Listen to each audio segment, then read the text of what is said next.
Welcome back in YouTube. Today we're going to be doing an OBS setup from just downloading it all the way to having a fully set up, ready to go stream. If you find these videos informational, don't forget to like, subscribe, and hit that notification bell. Also comment down in the bottom what you like or what you would like to see next so I can help you out. First thing up is downloading OBS. I'll link the website in the description for you. Once you get OBS installed, you can go ahead and get it open. It's going to look somewhat similar to mine, outside of your activity feed, and your stream chat will be empty, and you won't have any sources selected, but you will have a scene called Scene. When you're looking at the screen, you'll see where it says Scenes on the bottom left. These are going to be different overlay tabs that you can have from starting to ending, a be right back screen, a chatting screen, and a live screen. We'll go over setup on those later. The sources in the middle is going to be all the different layers that you're going to put in each overlay. So you can have your camera, your gameplay, chat boxes, or anything else that you'd like to have on each of your tabs. The next box to the right is the audio mixer. We'll be covering this in detail later, showing you how to separate all of your audio sources so that you can control the volumes individually. The last box we're going to cover in the overview is the control panel to the right of the audio mixer. This is where you're going to start and stop your stream. It's where you can start and stop the replay buffer, and it's where you can also start and stop recordings, along with some of your other main settings. Let's move on to the setup. We're going to go ahead and set this up as if you had a full overlay package.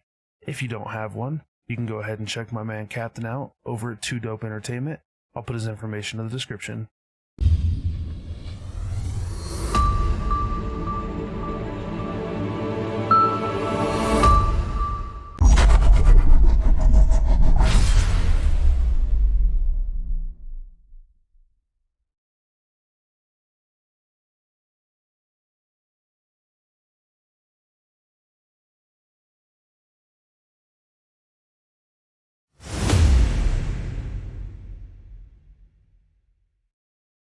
Let's go ahead and get these scenes set up. On the bottom left hand side, go ahead and hit the add button. This is where you're going to put the name of the scene. You can see I already have them set up on the left hand side. I couldn't do this on recording because you wouldn't be able to see anything, but we're going to make a starting, a chatting, a live, a be right back, and an ending scene. Now each of these scenes is going to be a different overlay that you can go to at any point in time during your stream. I'll show you how to set up hotkeys later for quicker switching back and forth, along with transitions. Now that we have all our scenes added in, let's go ahead and click on the starting one. On the right over here, we're going to go to the sources, and if you hit the plus button, you'll see all the different things that you can add. For my starting screen, I have an animated background, so I'm going to go ahead and use Media Source. It's going to ask you to give it a name. We're going to go ahead and call it Starting Overlay. And then you're going to go ahead and hit OK here. Now we're on the setup screen. I'm going to be using a local file, and I'm going to browse through my files and find the one I'm going to use. Now that we have a file selected, because it's an animated background, I want it to loop so it never ends. Restarting playback when the source becomes active just means that it activates as soon as I switch to it. There's a couple other settings in here you can use if you'd like. If you want to speed the animation up or slow the animation down, you can do that here. And then we're just going to go ahead and hit OK. Now you can see we have the starting overlay right here in the sources. I'm going to go ahead and hide my screen share so you can see what it looks like.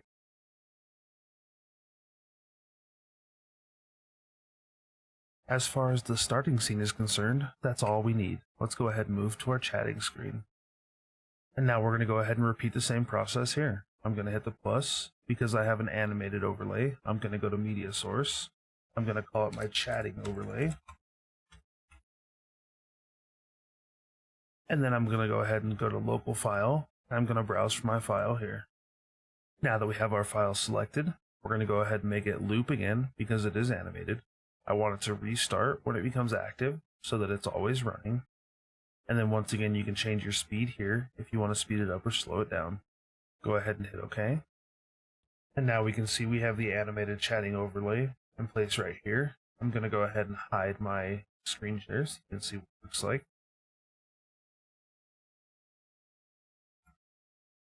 And then from there, we're going to go ahead and build on it. We're going to go ahead and add in a chatting box, and we're going to add in a camera overlay. Now let's go ahead and add our camera to the overlay. Go down to the plus button under the sources, and we're going to add video capture device. We're going to give it a name, and we're going to call it our cam. Go ahead and press OK. Now we're in the settings for the camera. I use the NVIDIA Broadcast as my device, as I use it for the background blur. Yours is going to say deactivate here. I currently have my camera deactivated, that's why it says activate. And then you're going to go ahead and press OK here at the bottom. You can now see under the sources, we have multiple sources.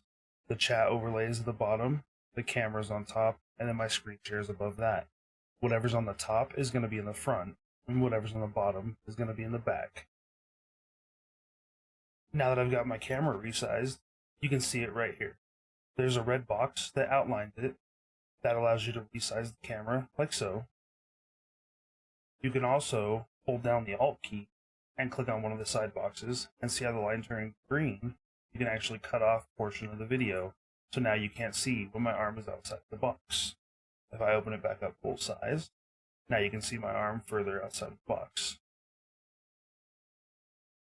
When you're moving stuff around under the sources, on the right hand side there's a lock feature. If you hit the lock feature, that'll make it to where you can't move that box. This is really helpful when you have multiple different layers and you're trying to move one specifically. All you have to do is unlock that one, click on it, and then that'll let you just move the one box that you have there. Once you get it set in the right position, then you'll go ahead and lock it back, and then you can unlock the next one and move it. Next, we're going to cover how to add in the chat overlay. If you're not sure how to get the chat overlay, I'll link a video here of how to set up Stream Elements, as well as how to set up the overlays in Stream Elements so you can use the chat overlay function. I've already copied the URL, and I'll show you how to add a browser source here. To add the browser source, just go down to your sources and press the plus button. We're going to click on Browser, and then we're going to name this one Chat Box. Inside here, we're going to add the URL that we copied from Stream Elements and paste it in here. There's a couple other settings that you can set if you would like, and then we're going to go ahead and press OK. This is going to give us a box. You can see it highlighted in red here. We're going to move it over, and what I like to do is hold down the Alt key and shrink it to the same size as the actual chat box. Then you can move the chat box into the window where you would like it, and then we'll expand it. And now we have a chat box that's over our chat overlay, and you can see it works here. Now that our chat overlay page is done, let's go ahead and move on to the live.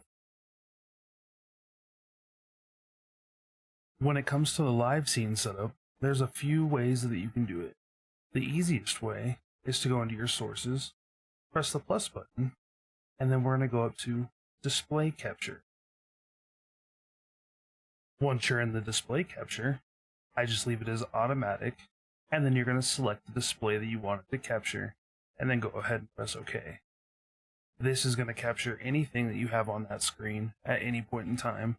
So if you open up your Windows home screen, or if you open up any other applications, those are also going to pop up on screen. So that's one thing to be aware of. The second option is to set up game capture. You're going to go ahead and hit the plus. You'll go to game capture, and then we're just going to call it game. And you're going to go ahead and hit OK.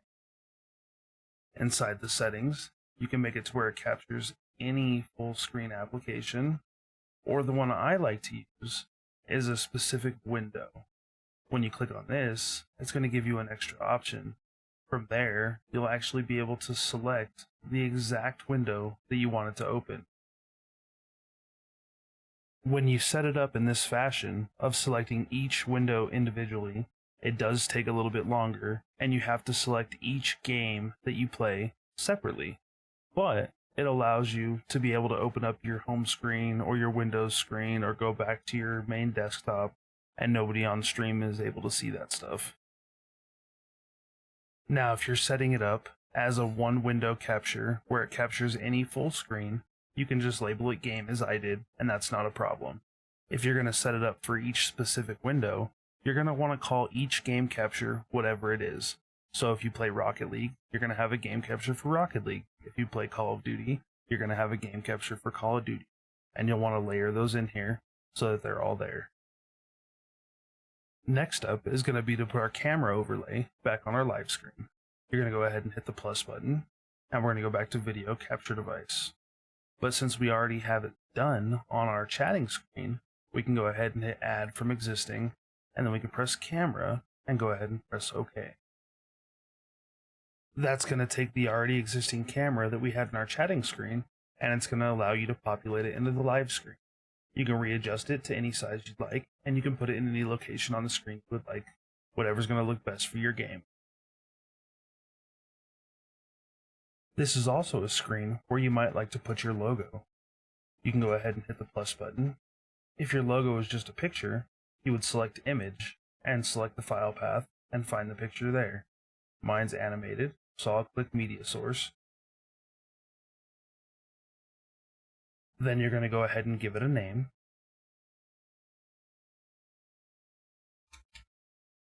And then you're going to hit OK. We're going to pick a local file because it's on our computer. And then we're going to go ahead and browse for a file here.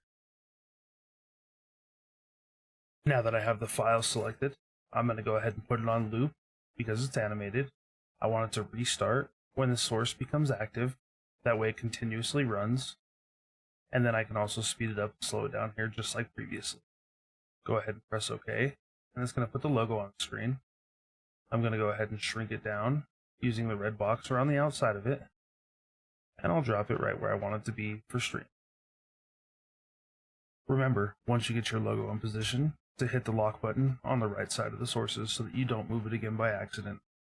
The layering is also important. The game needs to be in back, followed by your camera and your logo. That way you can see those on top of the game. In your screens, the live and at least in the chatting, you're going to want to have subscriber and follow alerts set up. I'll link the video here, how to set those up in Stream Elements, but we're just going to go ahead and add the browser source. This gets added in the same way the chatting got added in under the chat screen. We're going to go ahead and press the plus button. We're going to go to Browser, and we're going to call it Alerts. Go ahead and hit OK. And then we're going to go ahead and just paste the URL from Stream Elements right here. There's some other settings you can change once again if you'd like, and then we're going to press OK. This is going to give you a red box that you can put anywhere you would like on your screen. This is where your alerts are going to play. So position it so it's out of the way of your stream so people can still see your gameplay, but they'll also be able to see the alerts when they pop through. For the Be Right Back and for the ending scenes, those are going to be the same as the starting scene. You're just going to go ahead and add your image or add your media source and loop it if it's a video, and then go ahead and hit OK and lock the source. Now we're moving on to the sound settings. This is where it gets a little bit more difficult, but I'll walk you through it step by step. On the bottom right, let's go ahead and click on Settings. And then on the left-hand side of the column, let's go to Audio. For the basic setup, you can just go ahead and select your desktop audio as default. That's going to play whatever you have going to your headphones or going to your speakers over the stream. You can then select your mic and select whichever mic you're going to be using. If it's a gaming headset, go ahead and select that. If you have an offset mic, you can go ahead and select that. I use the Wavelength mic, so I use the Wavelength Stream right here. I'll leave a video linked here if you'd like to see how to set that up later. For a more advanced setup, we're going to use our sounds nested scene that I had you make earlier. Under the settings and the audio preferences, you're going to want to have your mic selected still. But from here, I'm going to show you how to select each audio source individually so you can change the volumes and control them directly to help level your stream out. Under the sources, if you hit the plus button, you'll see that I have Application Audio Output Capture. I'm going to leave a link in the description on where you can go to download this plugin for OBS. Once you click on Audio Output Capture, it's going to have you give it a name. You're going to want to label it to each individual audio source. So first off, I'm going to go ahead and pull my OBS audio. So I'm going to label this one OBS. On the bottom, you'll see where it says current active sessions. OBS is already selected, but anything that you have open and running, you'll be able to select from. I'm going to go ahead and hit add executable, and I'm going to hit OK. What this is going to do is it's going to add OBS to its own line in the audio mixer. You're going to need to open up every app that you're expecting sound from and add each source individually, just like I show. I've gone ahead and added a few just so you could see what it looks like. But now each sound has its own audio mixer, so you can raise and lower the volume as needed on stream, so that if somebody says something is too loud, you can turn it down, or if somebody says something is too quiet, you can turn it back up. Now let's talk about some of the sound settings. If you go into settings and then go to output in the left-hand column, it allows you to select advanced in the top here. When you get to advanced, it's going to add some extra settings right here in the bottom. What these are for, the audio track you can set to one, and the Twitch VOD track you can set to another. The Twitch VOD track is what's going to be recorded on stream, and that's what's going to play in the VOD. If you select the audio track, that's what's going to be selected to play on stream, but it's not going to be recorded. I selected my Twitch VOD track as 1, and I selected the audio track as 2. Now that we're back on the main screen, you can go to the audio mixer section and go to the settings on the right. Go down to advanced audio properties, and this is going to pull up a new screen. So as you're looking at your different sounds on the left, say I didn't want to have my OBS alerts played in my VOD, I'm going to deselect 1, but I'm going to leave them put on 2. 2 means they're going to play but not be recorded. So if I go to clip some highlights later, my alerts aren't going to be in my VOD. Now that we have our nested sounds all selected and taken care of here, we can go back to any of our scenes before, like our live scene. We can hit the plus button, and we can go to add output capture. We can go to add existing, and we can add the existing ones in. We'll go ahead and do this for all the sounds. Now we're going to talk about scene transitions. When you go from one scene to the next, you can add a transition page that shows up in between. You can come down here on the bottom right to where it says Scene Transitions. We're going to select the drop down, and we're going to select Add Stinger.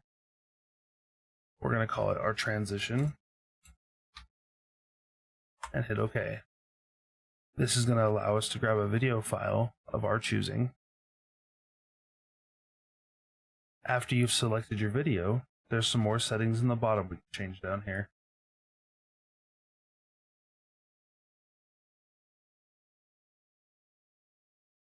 The main setting that I would recommend taking a look at is the fade in and fade out for audio, if you have it. I like to make sure to fade it in and fade it out. That way it doesn't just drop really loud. After you have your settings right, go ahead and click OK, and then I'll show you how it works. We'll just go ahead and transition back to our starting page.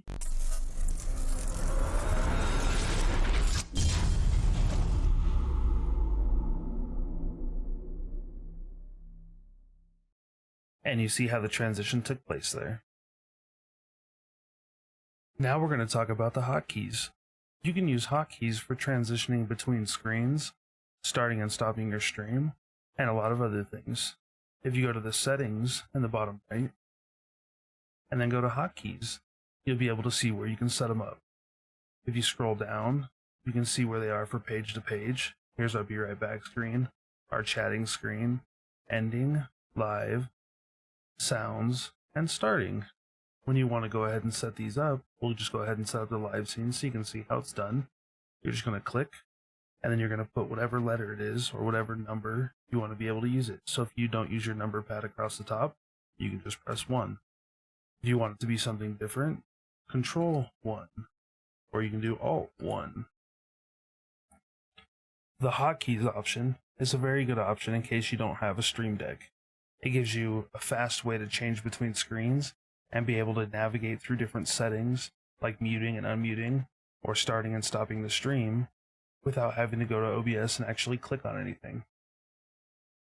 Now we're going to talk about the replay buffer. If you want to be able to clip things and you don't have a Stream Deck where you can auto clip to Twitch, this is a nice workaround. If you go into the settings on the bottom right, and then we go into output, you can go to the replay buffer. You could set the replay buffer to enable, and then you could set a time limit. If you want a 15-second clip, or a 30-second clip, or a 1-minute clip, you can make those changes here. Then we're going to go to advanced, and then we're going to go ahead and scroll down here to recording. Under recording, you can change the name if you'd like. I have mine set as replays. You can put it as clip, whatever you'd like. Uncheck the overwrite file. So what that'll do is it'll give it a new name every time you make a clip. You can then go back to the output settings and go to recording. And then you can change the recording path to tell it where you want it to save so you can go back and find it later. Then we'll go ahead and hit apply at the bottom. After you've applied the settings, you're going to want to go to the hotkeys. Under the hotkeys, you're going to scroll down to the replay buffer, and you're going to set this to a hotkey that you can hit quickly while you're playing your game. Now that the hotkey for the replay buffer is set up, anytime you're playing, if you hit a 6-shot or you just want to clip something funny, all you have to do is press that hotkey and it's going to save it as a file in the file path that you specified, and you can go back and check it out later. The last step for setting everything up is to go into the settings, go to stream, select which service you're streaming to, and then connect it. That way when you go to start streaming, it goes live to the proper page. If this deep dive into setting up OBS Basics course helped you out, make sure you share it with your friends. It could help them out as well. Don't forget to like the video, subscribe to the channel, hit that notification bell, and comment in the bottom if you'd like to see something special.